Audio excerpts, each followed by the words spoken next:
सहकार महर्षी शंकरराव मोहिते पाटील साहेब या तालुक्याचे भाग्यविधाते स्वर्गीय डॉक्टर भाई गणपतरावजी देशमुख आणि पंढरपूर तालुका आणि जिल्ह्यामध्ये ज्यांनी आबासाहेबांसोबत काम केलं असे स्वर्गीय मोठे मालक यांच्या पुण्यस्मृतीस मी विनम्र अभिवादन करतो। आज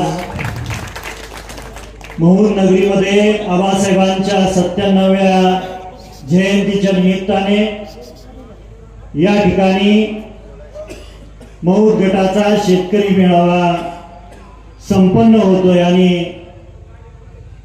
या मेळाव्याचे अध्यक्ष माढा मतदारसंघाचे नवनिर्वाचित खासदार आमचे जीवाभावाचे मित्र माननीय धैर्यशील भैया मोहिते साहेब, माळशिरस तालुक्याचे सुपुत्र विधान परिषदेचे माजी आमदार आमचे मार्गदर्शक माननीय रामारे रुपनर साहेब, या तालुक्याचे शेतकरी कामगार पक्षाचे चिटणीस आमचे मार्गदर्शक माननीय दादासाहेब बाबर, काँग्रेस पक्षाचे तालुक्याचे अध्यक्ष आमचे सहकारी मित्र अभिजित कांबळे साहेब, मंचावरील विविध सहकारी संस्थेचे चेअरमन व्हाईस चेअरमन संचालक मंडळ, या गावच्या प्रथम नागरिक सरपंचताई उपसरपंचताई, तालुक्यातून उपस्थित असलेले सर्व शेतकरी कामगार पक्षाचे आणि महाविकास आघाडीतील सर्व घटक पक्षांचे पदाधिकारी, वडीलधारी मंडळी, तरुण बंधूंनो, स्वर्गीय बाबासाहेबांनी अख्खा आयुष्य या तालुक्यासाठी आणि मतदारसंघासाठी झिजवलं। त्यातलं हे महूर गाव, महूर गावची बाजारपेठ ही तालुक्यातील सर्वात मोठी बाजारपेठ आहे। तिथला कष्टकरी वर्ग आहे हा प्रामाणिक आहे। शेती करत असताना सुद्धा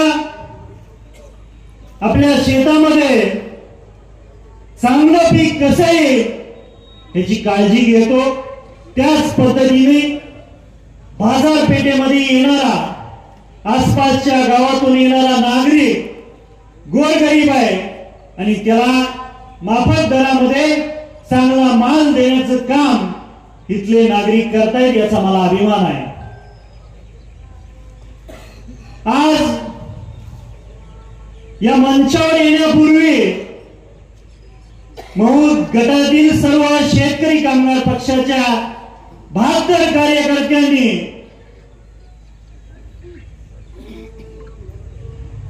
या ठिकाणी उपस्थित राहिलेले खासदार साहेब असतील, आरजे अप्पा असतील, यांचं स्वागत आणि त्यांची रॅली खूप धूमधडाक्यामध्ये केलेली आहे। निश्चितपणे हा शेतकरी कामगार पक्षाचा मान आहे। मागच्या काही वर्षांमध्ये खासदार साहेब आम्हाला वरती कोण नसायचं, न्याय मागत असताना लोकप्रतिनिधी हे महाविकास आघाडीचे नव्हते आणि आज आम्हाला आनंद होतोय या माढा मतदारसंघाचा खासदार आमच्या जीवाभावाचा आहे। निश्चितपणे मागच्या वर्षी या तालुक्यामध्ये गोरगरीब शेतकऱ्यांना शेतीचं पाणी देत असताना, मग ते टेपू म्हैसाळचं असेल, निरा उजवा कालव्याचा असेल, राजेवाडीचा असेल, या पाण्याचं वाटप करत असताना इथल्या लोकप्रतिनिधींनी आणि माजी खासदारांनी मानव निर्मित दुष्काळ निर्माण परिस्थिती केली होती। आज आम्हाला खात्री आहे भैयासाहेब या तालुक्यात आणि माढा मतदारसंघामध्ये गोरगरीब शेतकऱ्यांना त्यांच्या हक्काचं शेतीचं पाणी आपल्या मार्गदर्शनाखाली मिळेल अशी आम्हाला खात्री आहे। मागच्या काही दिवसांमध्ये तुम्ही बातम्यांमध्ये बघितलं असेल, सिंचन भवनला खासदार साहेबांनी सर्व प्रशासकीय अधिकाऱ्यांची मीटिंग घेतली आणि जो उर्वरित भाग आहे टेंबू म्हैसाळचा असेल त्या गावांचा समावेश करून घेतलेला आहे। या ठिकाणी खवासपूरचे नागरिक उपस्थित आहे। आपली मागणी होती की मिळणारं पाणी टेंबूचं हे दिगंची मार्गे मिळालं पाहिजे। आताच चर्चा करत असताना खासदार साहेबांनी सांगितलं की सकाळीच रेडिया साहेबांचा फोन आलेला आहे की ती पाणी दिगंची मार्गे खवासपूरला सोडण्यात येते। हे का सांगतोय? मागच्या काही वर्षांमध्ये या तालुक्यामध्ये शेतकरी कामगार पक्षाचा आमदार पंचवार्षिकला निवडून आला नव्हता आणि त्यानंतर वरती आपल्याला कोणाचा तर हात पाहिजे। आज तो हात, खात्रीशीर हात आपल्या मोठ्या भावाचा आहे। निश्चितपणे भविष्यकाळामध्ये खासदार साहेब आपण या तालुक्यावरती चांगल्या पद्धतीने लक्ष द्याल। जी काय आमच्या कार्यकर्त्यांची छोटी मोठी कामं आहे ते आपल्या माध्यमातून होतील ही आम्हाला खात्री आहे। मागच्या काही महिन्यामध्ये इथले प्रथम नागरिक काही कारणास्तव त्यांनी शिवसेनेमध्ये शिंदे गटामध्ये प्रवेश केला होता, पण त्यांना शेतकरी कामगार पक्षाची सवय आहे।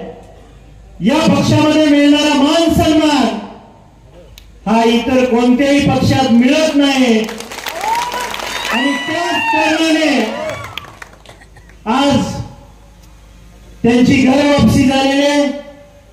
निश्चितपणे भविष्य काळामध्ये जो पूर्वी मान सन्मान आपल्याला या पक्षामध्ये मिळत होता तोच मिळेल। त्याचबरोबर तरुण सहकारी सचिन कांबळेंचा सुद्धा पक्षप्रवेश झालेला आहे। त्यांचं मी पक्षाच्या वतीनं, तालुक्याच्या चिटणीसाच्या वतीनं मी स्वागत करतो आणि भविष्य काळामध्ये तुम्हाला या पक्षामध्ये निश्चितपणे विश्वासात घेऊन आपापल्या गावामध्ये कामं केली जातील हा विश्वास देतो।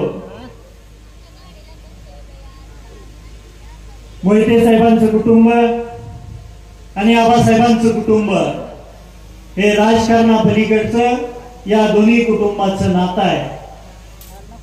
मित्रांनो, मागच्या वर्षी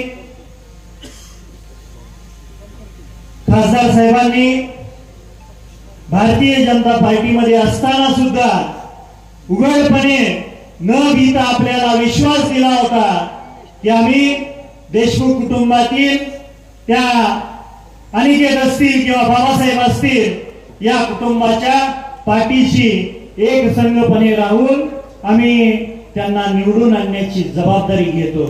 निश्चितपणे खासदार साहेब लोकसभेच्या निवडणुकीमध्ये या तालुक्याने तुम्हाला भरघोस असं मतदान दिलं, पण आमचा कार्यकर्ता थोडा नाराज आहे। त्याचं कारण आहे आमच्या तालुक्यातून आपल्याला म्हणावं असं लीड आम्ही देऊ शकलो नाही। त्याची कारण असंख्य आहेत। निश्चितपणे ज्या काही चुकीच्या गोष्टी आमच्याकडून घडल्या असतील, आमच्या कार्यकर्त्याकडून घडल्या असतील, त्या भविष्य काळामध्ये घडणार नाहीत याचा शब्द आपणाला देतो। भविष्य काळामध्ये हा जिल्हा भैयासाहेब आपल्या मार्गदर्शनाखाली चालवायचा आहे। पुरोगामी विचार, शाहू फुले आंबेडकरांचा विचार या जिल्ह्यामध्ये टिकवायचा आहे। आपलं भाषण एका सभेमध्ये मी ऐकलं। निश्चितपणे आपण या जिल्ह्याला एक विश्वास दिलेला आहे की येणाऱ्या विधानसभेमध्ये या जिल्ह्यातील प्रत्येक विधानसभा मतदारसंघामध्ये हा पुरोगामी विचाराचा महाविकास आघाडीचा उमेदवार निवडून येणार आहे आणि त्याच्यासाठी तुम्ही कष्ट घेणार आहात। या तालुक्यामध्ये आप्पा खासदार साहेब प्रशासकीय अधिकाऱ्यांना काम करताना त्यांच्यावरती प्रचंड दबावात काम करावं लागतं। मागच्या आठवड्यामध्ये एक प्रशासकीय अधिकारी आबासाहेबांच्या बंगल्यावर येऊन रडत होता। काय सांगत होता की मागच्या 7 वर्षामध्ये आबासाहेबांनी या तालुक्याचं आणि विधानसभेचं नेतृत्व करत असताना तिथल्या गोरगरीब जनतेला न्याय द्यायचं काम केलं आणि न्याय देत असताना या ठिकाणी येणाऱ्या प्रशासकीय अधिकाऱ्यांना कायद्याने काम करण्याची मुभा दिली। आज तालुक्यात ती परिस्थिती नाही। डाळे वकील साहेबांनी सांगितलं, दीपक गोडसेंनी सांगितलं, परिस्थिती खूप गंभीर आहे।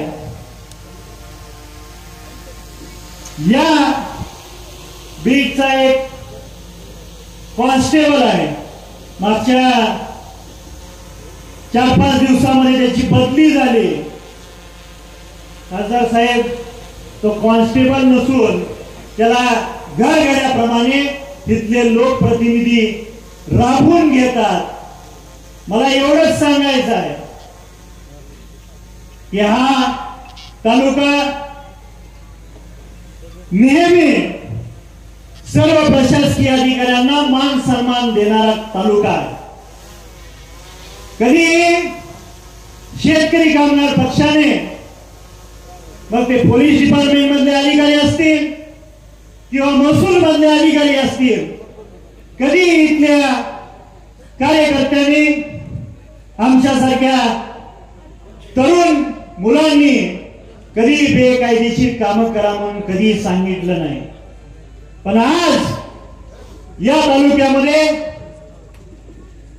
खून होत आहेत। याच भूमीमध्ये सुनील कांबळे नावाचा आपला सहकारी 26-27 त्याच्यावरती वार झाल्यानंतर मृत्युमुखी पडला।